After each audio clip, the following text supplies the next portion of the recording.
Hello everyone, I'm Phoenix Tremayne, and today I'm going to give you your daily recap of General Hospital. This is going to be for Tuesday, June the 1st. Monday was a rerun because of the Memorial Day holiday. So we're going to get into Tuesday, June 1st because a lot's going on, especially on General Hospital. But first, if you haven't done so, go on ahead and subscribe. Hit that like button so YouTube knows this is a good video. And you can become a member where you get early access to videos, exclusive videos, and a whole lot more. Now, I'm even doing the recipes in there. So, if you're a member, there's a poll in the membership with the next 3 recipes. And I want to make sure that everybody knows about the poll. So, I'm going to put it on the screen and let me know what you want me to cook next. So now we're going to get into General Hospital for Tuesday, June the 1st, where Willow demands answers from Finn as if she has a reason to, a reasonable reason to do it. Willow wants to hurry up back to her mansion, get up on her fake family that she's created, and she wants to live that millionaire lifestyle with Michael. Boring Michael and boring Willow can live happily ever after.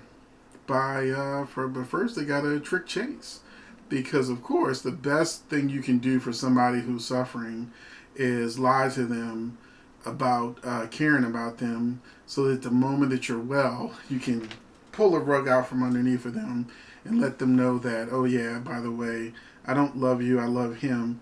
Get out the mansion, and we about to go ahead and have our boring life.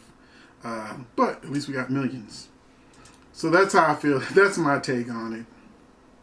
Gladys is fine.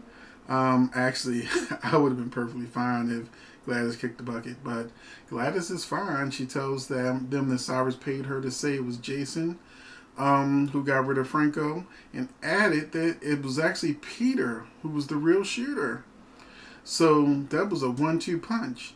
So it really does seem like General Hospital has decided to get rid of their 2 villains.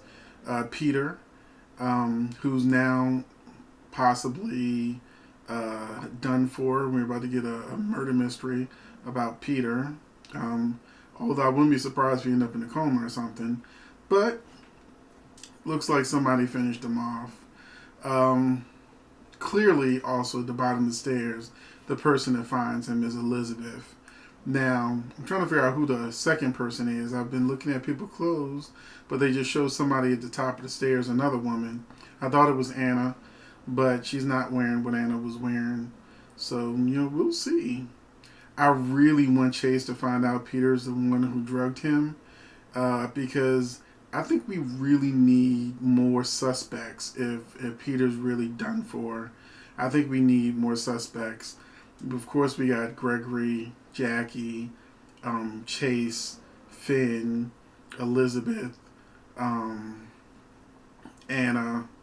Valentine. I'm sure he'll probably show up in the hospital.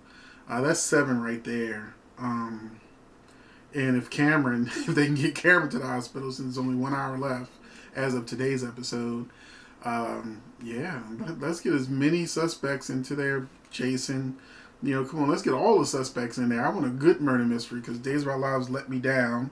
So I really want a good murder mystery for General Hospital. And then, of course, Cyrus, he's doing a whole, holdout. He's got hostages and everything. So I can't see how Cyrus could bounce back from this, especially with having hostages, and Gladys done ratted him out, and, So yeah, can Cyrus and Peter really overcome the odds? We also had Laura brings Curtis his liquor license and tells him that it's okay to be with Portia. The heart's what wants what the heart wants. You're divorced. Have at it. That's basically what she said. Go get you some. Cyrus forces Portia to take a bullet out of him. First she says she won't, but then Trina shows up. Everything was understandable until Cyrus... Okay, now Trina's been annoying me for 2 episodes.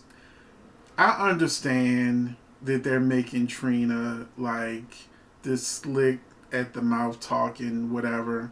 But it's a hostage situation. He's got a gun.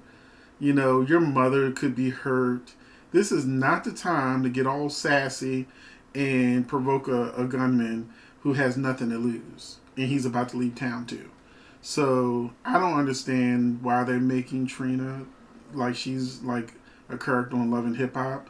They just can't help herself. She just wants to argue. I don't understand that. But the thing I don't understand the most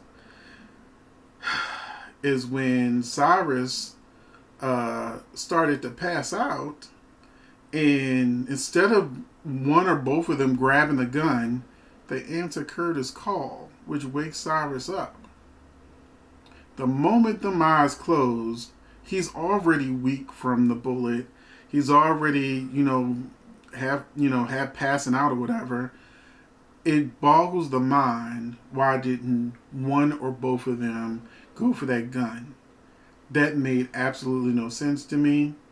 What would have made the scene better, and I'm a writer, so if I had to write the scene and make sure these things still happen, I would have had Portia reaching for the gun when the phone rang.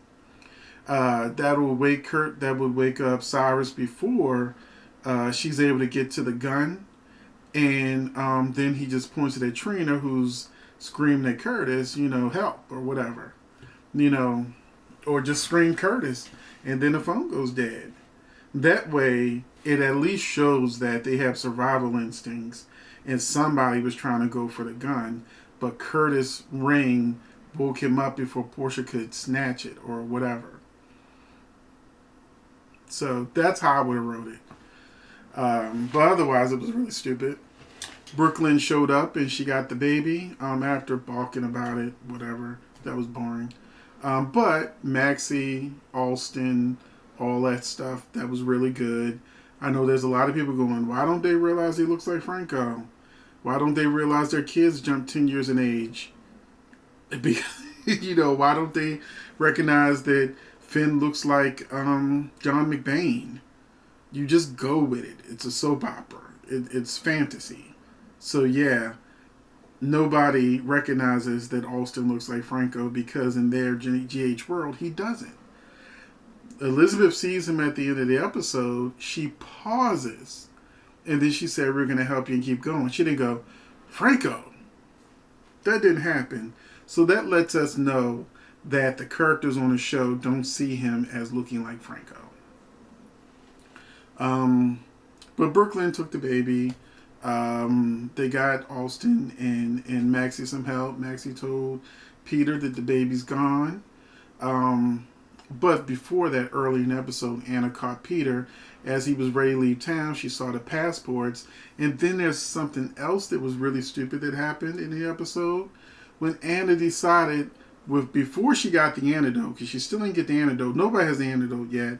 Before any of that happens, she decides to give Peter a good old piece of her mind. Why would she ever do that? Knowing that Peter's about to leave town, he could just say F it. And say, screw you, screw Finn. I'm grabbing Maxie, because he still thought Maxie was with Chloe or whatever the nurse name is.